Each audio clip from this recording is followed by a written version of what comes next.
The outbreak of the novel coronavirus has imposed a halt on human activities. According to Catherine Hayes, the widespread of the virus is described to three strategies: simplicity, hyperparasitism, and stealth. For human beings, it wreaks havoc on our lives.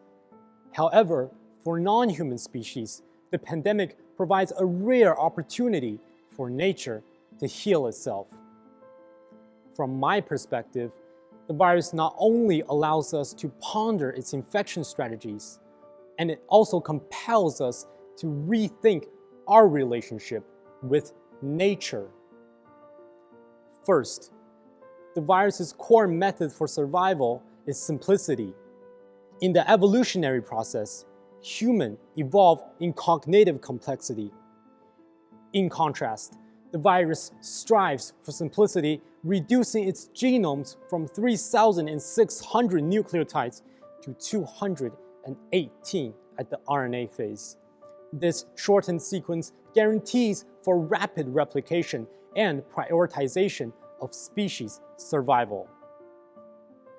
Second, the virus is interdependent with other species and takes advantage of their coexistence. An organism with simple codes is vulnerable, so it has to depend on other species for survival. Therefore, the virus parasites itself in other species and turns them into contagious carriers to disseminate for their replication.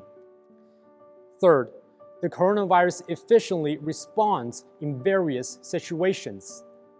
Though humans implemented quarantine of the infected patients to reduce the impact of the virus, it mutates into stealth virus to counteract human efforts. Thereby, humans walk among large crowds without knowledge of their infection, and when they have shown symptoms, they have already contaminated many victims. The virus, especially its infection strategies, becomes a mirror for humans' self-reflection. First, the virus prioritizes species survival.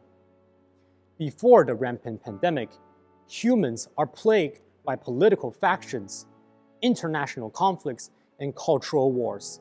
Should we put these differences aside and unify together to combat our common enemy, the virus? Second, the pandemic reorients our relationship with nature. Humans have practiced anthropocentrism and depleted natural resources, and now deterioration of ecology is looming to wipe us out. From submission to domination, what are the possible forms of coexistence between human and nature? Third, the coronavirus's flexible strategies edifies us. Are we sober enough to respond to the shrinking windows of the environmental crisis? What actions have we done to decelerate the trend of a future without us?